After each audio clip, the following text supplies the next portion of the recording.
오늘 이 수예배 가운데 함께 하시는 모든 성도님들 예수님의 이름으로 환영하고 축복합니다. 우리 날마다 말씀 따라 부르심 따라 살아갈 수 있기를 소망합니다. 우리 계속해서 사순절의 기간을 보내고 있습니다. 특별히 이번 주는 고난주간으로 보냅니다. 예수님께서 예루살렘에 입성하신 이 종려주일 이후부터 십자가에 달려 죽으시기까지 겪으셨던 이 한 주간의 시간, 이 고난주간으로 보내게 되는데, 예수님께서 잡히시기 전 제자들과 마지막으로 식사하셨던 최후의 만찬, 십자가에서 달려 죽으셨던 성금요일이 다 이번 한 주, 이 고난주간에 다 있습니다. 고난주간에 맞아서 우리는 각자가 할 수 있는 방법들로 결단하여 예수님의 고난에 동참하고 있을 겁니다. 특별히 제가 가르치고 있는 유초동부에서는 아이들과 함께 한 주간 절제해야 될 것들, 포기해야 될 것들을 적고 이를 결단하는 시간을 가졌고, 또 함께 고난주간 성경 필사로 이 한 주를 보내기로 함께 진행 중에 있습니다. 우리 사순절의 첫날인 제수요일부터 시작하였던 닷새 40일 전교인 릴레이 기도가 계속해서 진행 중이죠. 우리 마지막까지 온 성도가 함께 기도하는 집을 세워 나아갈 수 있기를 예수님의 이름으로 소망합니다. 우리 복음서는 예수님에 관한 위인전으로 분류할 수도 있습니다. 이 복음서를 위인전의 형태로 보게 될 때는 조금 특이한 형태가 나타납니다. 위인전은 생애에 관한 기록에 대해서 나타낼 때 주로 고르게 나타내는데, 예수님의 이야기를 보시면 돌아가시기 일주일 전의 이야기가 전체 생애의 절반 정도의 비중을 차지합니다. 예수님의 고난에 관한 기록은 마태, 마가, 누가, 요한복음까지 신약 성경의 4권의 복음서에서 모두 다루고 있습니다. 예수님의 고난을 나타내는 그 핵심이 바로 십자가입니다. 이 십자가의 형벌은 로마 시대 당시에 흉악범들에게 행해졌던, 당시 로마에서 행해지던 최고의 무서운 형벌 중에 하나였습니다. 우리가 함께 읽었던 이 본문은 마가복음 15장의 중반부에 해당하는 말씀입니다. 저희가 새벽기도의 본문으로 다루는 날마다 솟는 샘물, 내일 본문 중에 일부분에 해당되는 말씀이기도 합니다. 오늘 본문은 예수님께서 십자가를 지시고 골고다 언덕을 올라가시는 중에 이 골고다 언덕 가운데서 예수님의 십자가를 같이 지고 간 한 사람에 대해서 기록하고 있습니다. 이 사람의 이름이 무엇입니까? 오늘 본문 21절을 보시면 그의 이름에 대해서 시몬이라고 부르고 있음을 우리는 알 수 있습니다. 앞서 십자가는 로마의 사형 틀이라고 했습니다.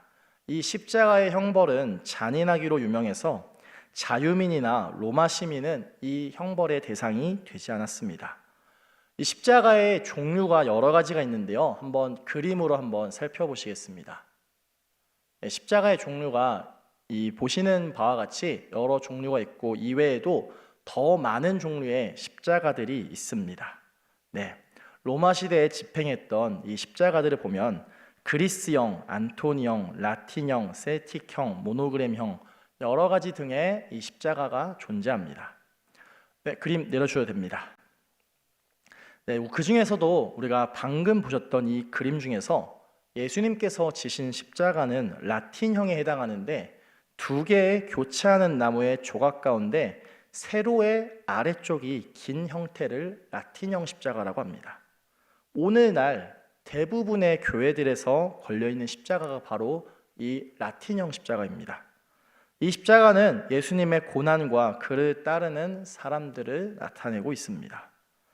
이렇게 가혹하고 혹독한 이 십자가형은 그 형을 받은 당사자가 직접 그 십자가의 형틀을 메고 가야 합니다. 누가 대신 져주지 않는다는 겁니다. 그 형을 받은 사람이 직접 매야 합니다. 예수님께서 지신 이 십자가의 무게는 무게로 환산했을 때 150파운드 정도였습니다. 이것을 오늘날의 무게로 환산하게 되면은 70kg가 조금 안 되는 무게에 해당합니다. 우리 70kg 정도의 무게면 성인 남성 한 명에 해당하는 그 체중 정도이죠. 그러니 이 십자가가 결코 가볍지 않았다는 겁니다. 예수님께서 빌라도의 법정에서 십자가 형벌을 받은 이후에 골고다 언덕까지 이 70kg 정도 되는 십자가를 진 채 올라가셔야 했다는 겁니다. 빌라도의 법정에서 골고다의 언덕까지는 800m 정도였습니다. 그러니 1km가 조금 안 되는 그런 거리였습니다. 그런데 이 800m 정도의 이 언덕을 맨몸으로 그냥 오르는 일도 사실 그리 쉽지 않습니다. 그런데 예수님께서는 지금 채찍을 맞으셨고 갈대로 머리를 맞으셨습니다. 이뿐만 아니라 사람들에게로 모욕을 당하고 무거운 십자가를 지고 언덕을 올라가셔야만 했습니다. 이 십자가는 형을 당하는 그 사람이 직접 메어야 한다고 했습니다. 그런데 고문과 핍박을 받은 예수님께 과연 힘이 남아 있었겠습니까? 이 로마 군인들은 당시 골고다 언덕 가운데 있던 사람 중에 한 사람에게 예수님의 십자가를 대신 지게 하였는데 그가 바로 시몬이었습니다.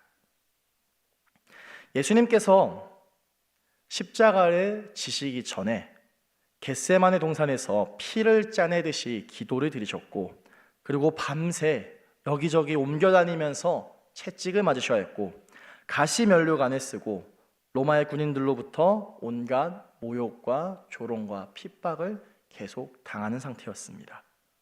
그러니까 예수님께서 지칠 대로 지쳐있는 상황이라는 겁니다.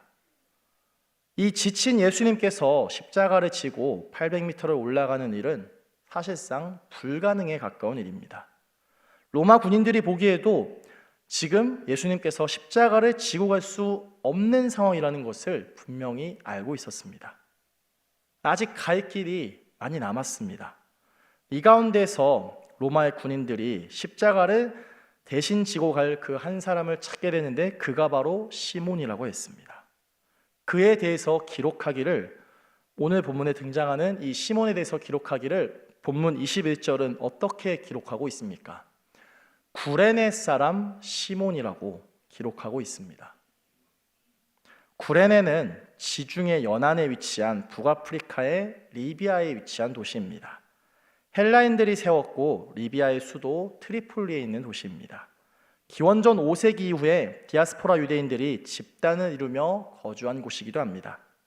바로 이 구레네가 오늘 로마 군인들에 의하여 십자가를 졌던 시몬의 고향입니다. 함께 지도를 한번 살펴보시겠습니다. 구레네와 예루살렘의 위치를 한번 잘 봐주시기 바랍니다. 네, 감사합니다. 우리 지도에서 보셨겠지만 구레네에서 예루살렘까지의 그 거리는 1750마일, 이를 거리로 킬로미터로 환산했을 때는 2820km에 해당하는 거리라고 합니다. 직선 거리로도 1500km 이상 떨어졌습니다. 차로 가더라도 32시간을 꼬박 가야 한다고 합니다. 2800km면은 수원에서부터 제 고향 강원도 삼척까지 5번이나 왕복을 하고도, 그리고 삼척까지 편도로 한 번 더 다녀올 수 있을 정도로 굉장히 먼 거리입니다. 필리핀 보라카이 아시죠? 이 보라카이가 서울에서부터 2800km 정도 떨어져 있다고 합니다. 구레네에서부터 예루살렘까지가 얼마나 멀리 떨어져 있는지를 알 수 있는 부분입니다. 그렇다면 이 시몬이 이 머나먼 예루살렘까지 그가 여기에 온 이유가 무엇입니까? 성서학자들은 시몬을 아프리카 출신 유대인, 흑인으로 추측하고 있습니다. 그의 고향 구레네가 디아스포라 유대인들이 집단으로 거주한 곳이니 시몬은 유월절을 지키기 위해서 지금 이 예루살렘의 이 머나먼 곳을 오게 된 것입니다. 그런데 그날이 하필이면 예수님께서 십자가를 지셔야 하는 그날이었습니다. 멀리 우리가 어느 곳을 멀리 가게 될 때, 그 먼 곳을 가게 됐을 때 그곳에서 단순하게 볼일만 보고 돌아가지는 않을 겁니다. 그곳에서 먹을 수 있는 음식이 무엇이 있는지, 혹은 그곳에서 잠깐 들렀다 갈 곳이 무엇이 있는지, 아니면 멀리 살고 있는 내 가까운 누군가를 만나고 가려고 하는 여러 가지의 그 방법들이 있을 겁니다. 멀리 왔을 때 우리가 그 시간을 보내는 그 방법에 대해서요.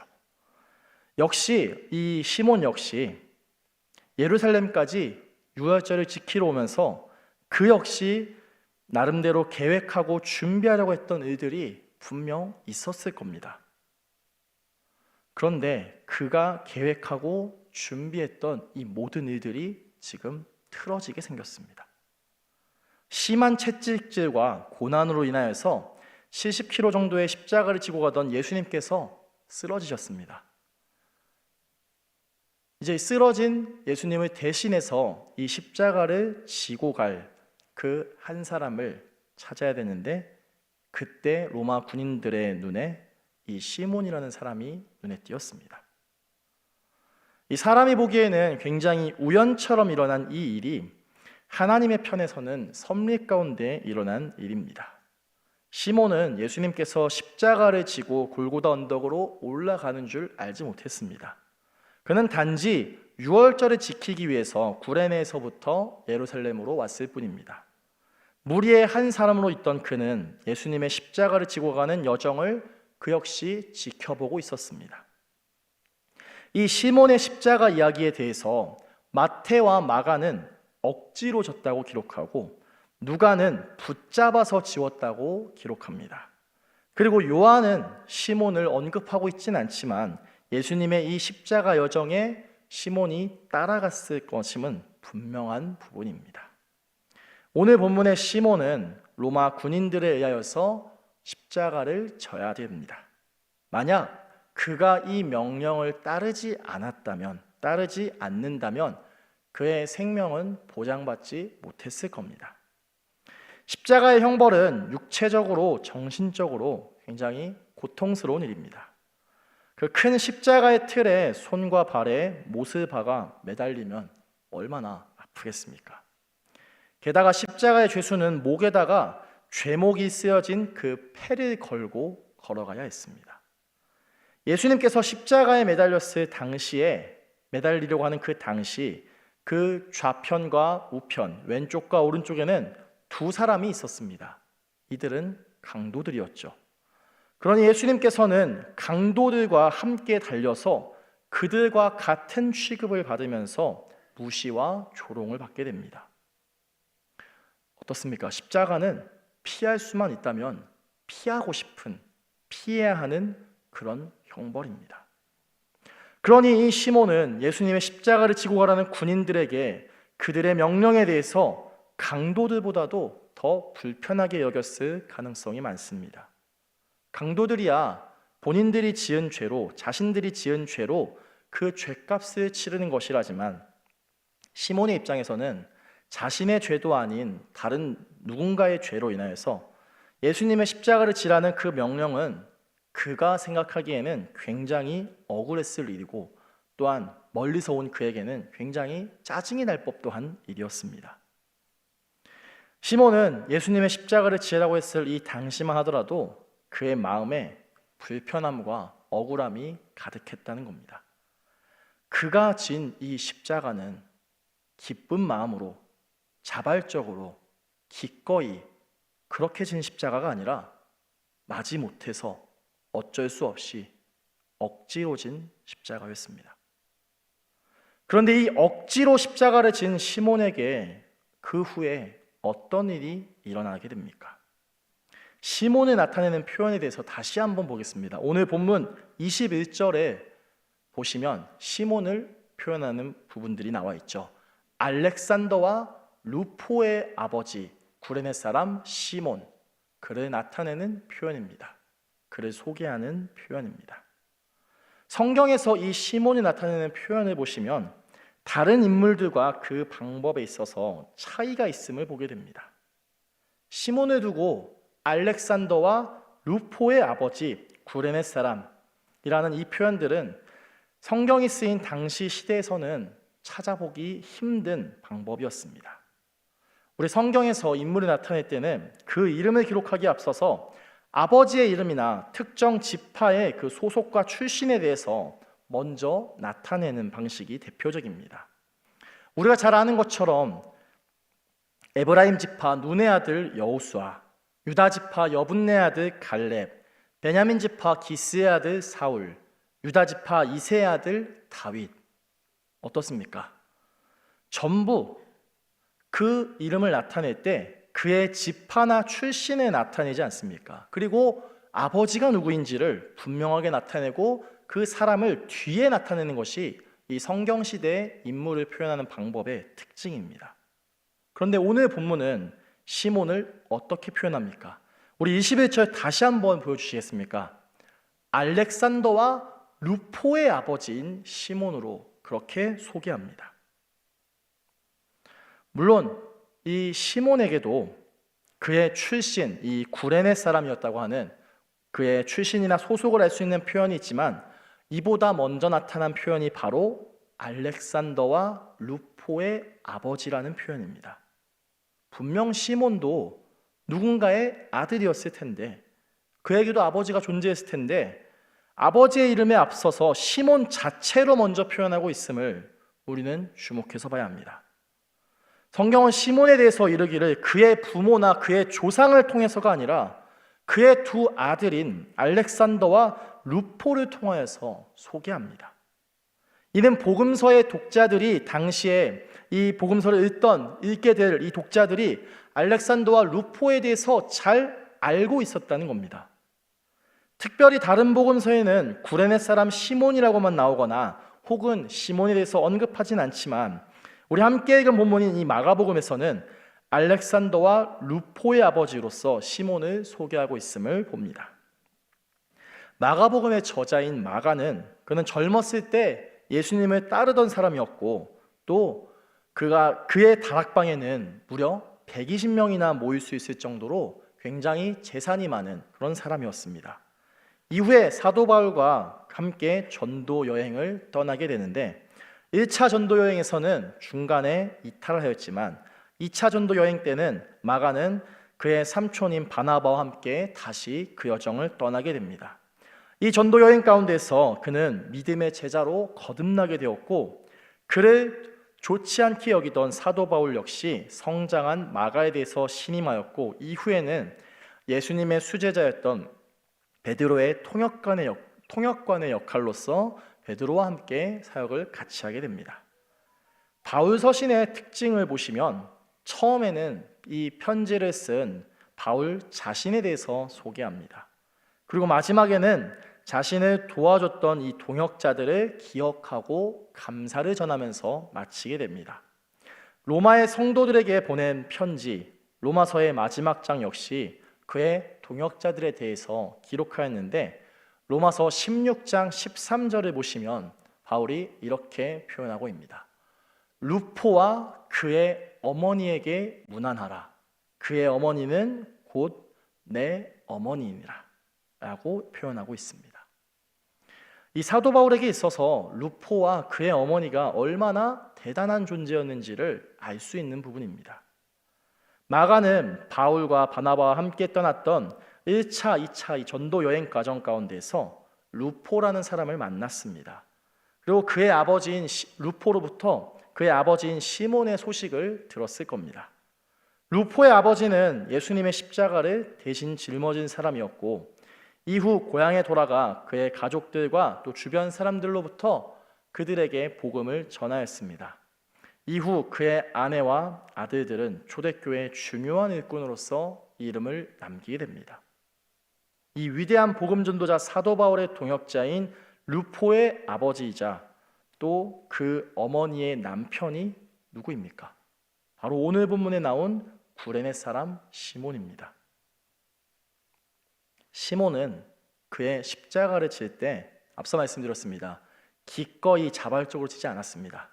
그는 십자가를 억지로 지고 예수님을 따라간 자였습니다. 예수님께서 자신의 제자가 되기 위한 조건으로 하신 말씀, 자기를 부인하고 자기 십자가를 지고 따르라는 이 말씀을 우리는 모두 알고 있습니다. 그렇게 우리는 십자가를 반드시 져야만 한다는 사실을 다 알고 있습니다. 그렇지만 우리는 아는 것과 별개로 우리의 삶에서 십자가를 지려 하지 않습니다. 지고 싶어 하지 않습니다. 지기 쉽지 않습니다.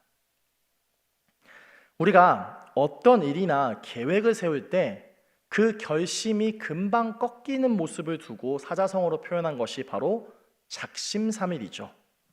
작심삼일은 의지가 약하고 계획을 지키지 못할 때 쓰이는 표현이죠. 그런데 한번 관점을 바꿔보시겠습니까? 작심삼일을 120번 하게 된다면 1년이 됩니다. 그러니 작심삼일을 120번 하면 그 목표했던 계획, 이루고자 했던 그 계획을 이룰 수 있게 된다는 겁니다. 십자가 어떻습니까? 우리는 십자가를 질 때 기꺼이 자발적으로 지면 정말 좋겠지만 그러기 쉽지 않습니다. 그렇지만 억지로 진 십자가라고 하더라도 예수님께서는 그 십자가를 바라보시고 기억하시고 그 인생 가운데서 역사하신다는 겁니다. 오늘 본문의 구레네 사람 시몬은 그가 예수님께서 지고 가시던 십자가를 억지로 지고 따라갔지만 예수님께서는 그를 기억해 주시고 그와 그의 가정에게 축복을 허락하셨습니다. 구레네 사람 시몬이 예수님의 십자가를 지고 따랐던 이 경험은 아주 특별한 경험이었을 겁니다. 그 누구도 하지 못한, 그 누구도 할 수 없었던 그런 경험이었습니다. 예수님의 그 가장 마지막 순간 가운데서 그의 피 흘리심을 바라보며 그의 바로 곁에서 가장 가까이에서 누구보다 가까이에서 따랐던 사람, 그가 바로 오늘 본문의 구레네 사람 시몬이었습니다. 누가복음 23장 26절에서는 시몬에 대해서 이렇게 기록합니다. 그들이 예수를 끌고 갈 때 시몬이라는 구레네 사람이 시골에서 오는 것을 붙들어 그에게 십자가를 지워 예수를 따르게 하였다고 이렇게 기록합니다. 뒤에서 지고 가게 한다는 겁니다. 붙들어서. 예수님께서 십자가를 지고 앞에 가시면 그 뒤를 시몬이 따라갔다는 겁니다. 시몬은 이날 누구보다 가까이에서 예수님을 바라봅니다. 그 마지막 순간 숨소리를 듣고 그 피 흘리심을 바라봤고 세상 죄를 지고 가는 뒷모습을 바라봅니다. 이 광경을 본 사람은 예수님의 가족들도 예수님의 제자들도 아니었습니다. 억지로 이 십자가를 졌던 시몬이었습니다. 이 시몬은 분명 억울했을 겁니다. 왜 이 많은 사람들 중에서, 왜 이 무리들 중에서 하필이면 내가 져야만 하는지. 그가 억지로 십자가를 지고 갈 때 그의 마음속에, 그의 생각 속에 어떠한 것들이 있었겠습니까? 그런데 예수님께서 흘리신 이 피가 그가 이 십자가를 지고 따라가다 보면 아마 그의 몸에도 그 피가 묻었을 겁니다. 그렇지만 여전히 그의 마음속에는 억지로 십자가를 져야 한다는 이 사실에 대해서 부끄러워하기도 했을 거고 또는 분노하는 마음도 존재했을 수 있습니다. 그렇지만 그렇게 그가 억지로 진 이 십자가의 결과가 어떻습니까? 시몬과 그의 아내 그리고 두 아들들에 대해서 성경은 그들을 분명하게 기록하고 있습니다. 신앙의 명문 가정을 이루게 되었습니다. 억지로 진 십자가였지만 그가 십자가를 지고 따른 그 결과였습니다. 우리가 십자가를 기꺼이 지지 못하겠다면 억지로라도 십자가를 지고 예수님을 따라갈 수 있어야 됩니다. 중요한 것은 우리가 십자가를 진다는 겁니다. 이 십자가는 그리스도인에게 있어서 정말 중요한 예수님의 제자가 되는 조건이죠. 예수님께서 십자가를 지고 따르라고 말씀하실 때 예수님 자신의 십자가나 남의 십자가가 아니라 자기의 십자가, 나의 십자가를 지고 따르라는 이 말씀은 오늘 우리가 지고 따라가야 할 우리의 십자가가 분명히 존재한다는 겁니다. 우리 함께 마지막으로 골로새서 1장 24절 말씀 함께 읽도록 하겠습니다. 함께 읽겠습니다. 나는 이제 너희를 위하여 받는 괴로움을 기뻐하고 그리스도의 남은 고난을 그의 몸된 교회를 위하여 내 육체에 채우노라. 아멘. 우리 예수님 그 희생을 기억하면서 억지로라도 우리의 십자가를 지고 따라가는 저와 여러분, 우리 모든 수원교회 성도님들 될 수 있기를 예수님의 이름으로 간절히 축원합니다.